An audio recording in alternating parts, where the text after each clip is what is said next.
Tistgħu issejħula li tridu madankollu din ir-riforma qed tinnormalizza l-użu ta' droga u qed nillegalizzawha bil-baħħ għax m'għandniex biżżejjed informazzjoni.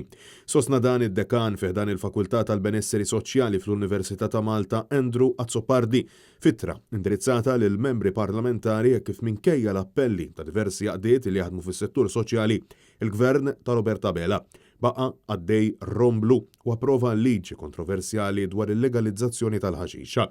Azzopardi sostna li fil-waqt li jinsab ċert li mhux kull deputat tal-Gvern tal-Labor jaqbel ma' din ir-riforma u insista li mill-esperjenza ta' snin twal fil-qasam soċjali hemm bżonn illi meta tintroduċi riforma bħal din li tista' tbiddel is-soċjetà ta' taħt fuq din trid tiġi meqjusa sew. U insista li suġġett bħal dan għandu bżonn ikollu l-kunsens tal-poplu, kunsens nazzjonali u qbil mhux biss bejn il-partiti politiċi iżda anke bejn l-unions, l-akademiċi u l-assoċjazzjonijiet. Andrew Azzopardi saħaq li fil-verità il-Gvern qatt m'għandux biżżejjed informazzjoni dwar kif din il-liġi ser tkun qed timpatta l-kuntest soċjali tagħna.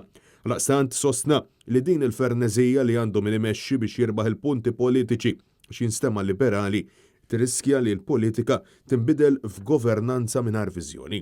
U għatem jgħid li din il-liġi tal-kannabis m'għandniex inħarsu lejha biss biex nirbħu l-voti, iżda għandu jkun hemm deċiżjoni bbażata fuq informazzjoni tanġibbli li tgawdi minnha l-qbija tas-soċjetà.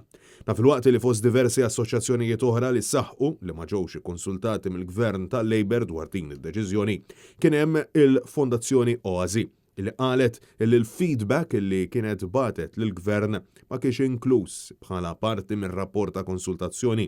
Madankollu, skont il-Ministru fl-Uffiċċju tal-Prim Ministru Carmelo Abela ħadd ma ġie injorat. Jiena naf li fil-perjodu daw ix-xhur li għaddew saru diversi konsultazzjonijiet kemm il-persuni infushom li mexxew il-qudiem il-liġi kif ukoll anke fuq livell politiku kien hemm diskussjonijiet. U minkejja l-appelli tal-NGOs, il-Ministru Abela baqa' jinsisti ma' Net News illi l-konsultazzjonijiet saru. Konsultazzjoni saret, jista' jkun hemm opinjoni differenti li forsi ma jiġux riflessi fl-abbozz ta' liġi li għandna qudiemna, però ċertament ma nistgħux ngħidu li konsultazzjoni ma saritx. Minkejja li diversi NGOs fosthom Caritas Malta saħħu li d-dibattitu parlamentari dwar il-kannabis kien wieħed maġġel ħafna, issa din il-liġi waslet fil-fażi formali tat-tielet qari fil-Parlament u kull ma jonqos hija id-daqqa ta' pinna tal-President tar-Repubblika George Vella.